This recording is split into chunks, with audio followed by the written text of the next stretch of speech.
While a lot of you may be saying, hey dude, I've played Double Dragon for Nintendo, that's not what this video is about. This video is all about comparison. And what we're going to be doing today is we're going to be comparing not only the Nintendo version, but the Game Boy version, in addition to the Sega Master System version. So let's get ready to roll up our fists, get our brawler walk on, and check out the adventures of Billy and Jimmy Lee. This is Double Dragon.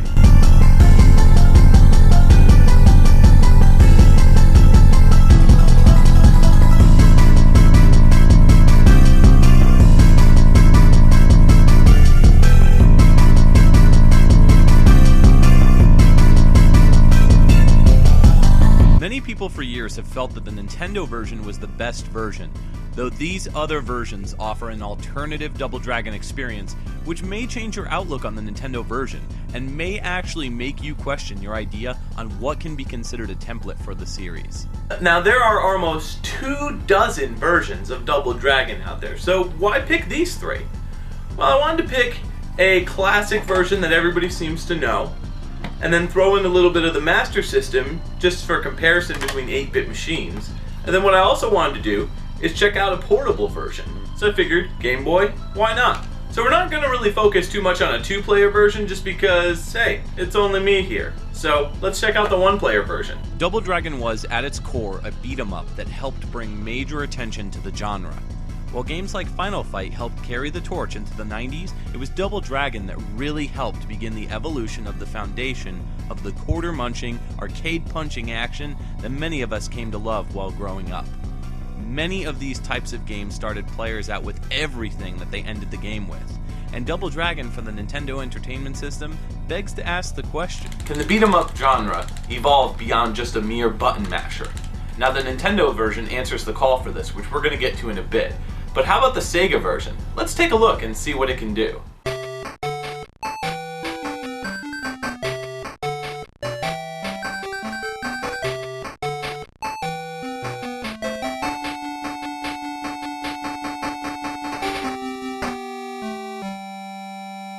The Sega Master System trailed the Nintendo in the United States by a pretty far margin.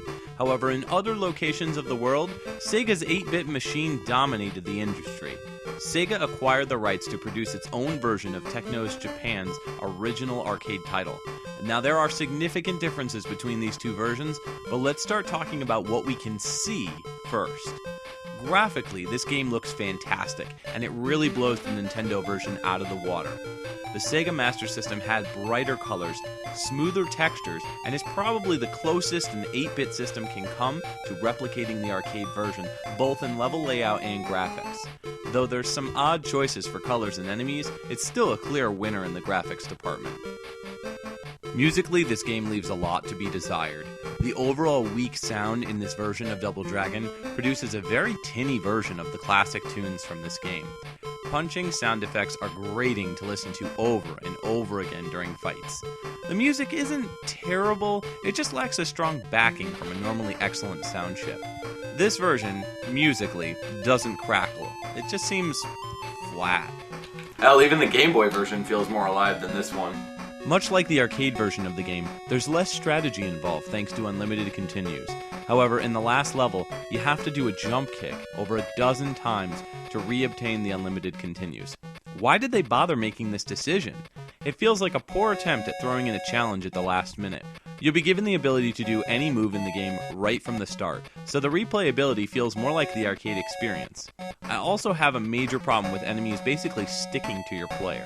There's going to be many moments where this happens, and it's easy to get out of it by kicking, but this adds to the overall feeling that the game is overall floaty. Our hero moves way too fast as compared to the rest of the enemies. It'll help in a bind, but he looks like he's on speed. While I enjoyed my playthrough on the Master System, I felt like things were slightly off about Sega's port of the game. Despite this, many feel it's a great home version of the arcade edition. And while I agree, I feel like Sega could have tightened this title up a little bit before it launched. Oh, also, Sega! Next up we have the Game Boy version. I'm really not looking forward to playing this one.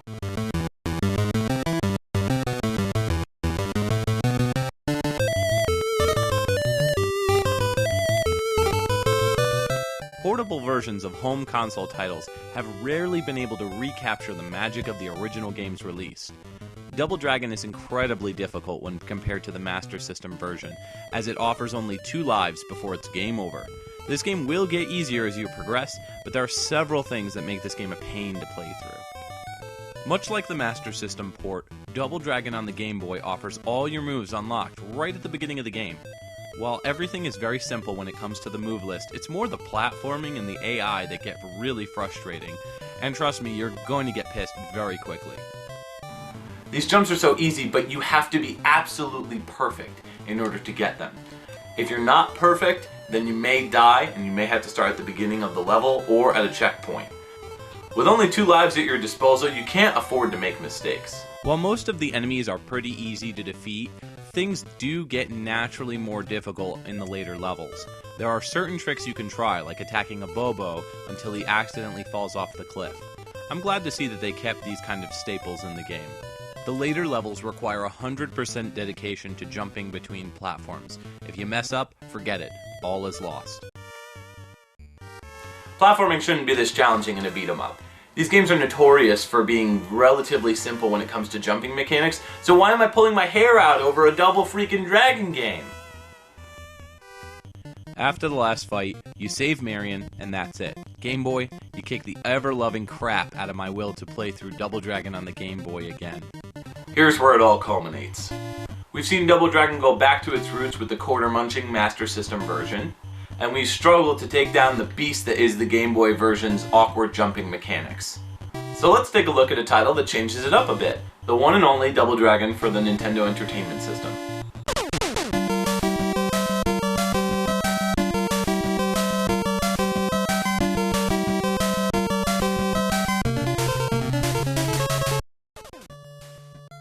This game has always had such a crazy legacy. Growing up, it was always hailed as the version to play. But believe it or not, many of you may or may not change your mind if you haven't actually played it. First of all, it's not a direct port of the arcade. In fact, level layout is much more unique. Like the Game Boy version, there's a greater focus on platforming. Most of these platform traversing moments are spot on correct, but other times... What the fridge? Did somebody call my name? Technos' port faced many challenges. There couldn't be more than 2 enemies on the screen at once due to certain limitations. The graphics were not as bright and colorful as they are on the Master System version. Plus, there are tons of glitches. Shit, I forgot my wallet. Hold on. BRB. Wait, huh?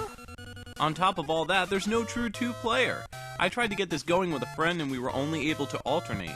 Why bother having it there? So people can try to get 50,000 in the first 5 seconds? Not happening, Mr. Wizard. Get back to California. With the lack of unlimited continues, this game is even harder than you'd think. I feel like developer Technos made this decision to bump up the replay value. Sega was kind and actually gave us 3/4 of the game with unlimited continues, which is odd because Sega was always considered the hardcore kids system. Go figure.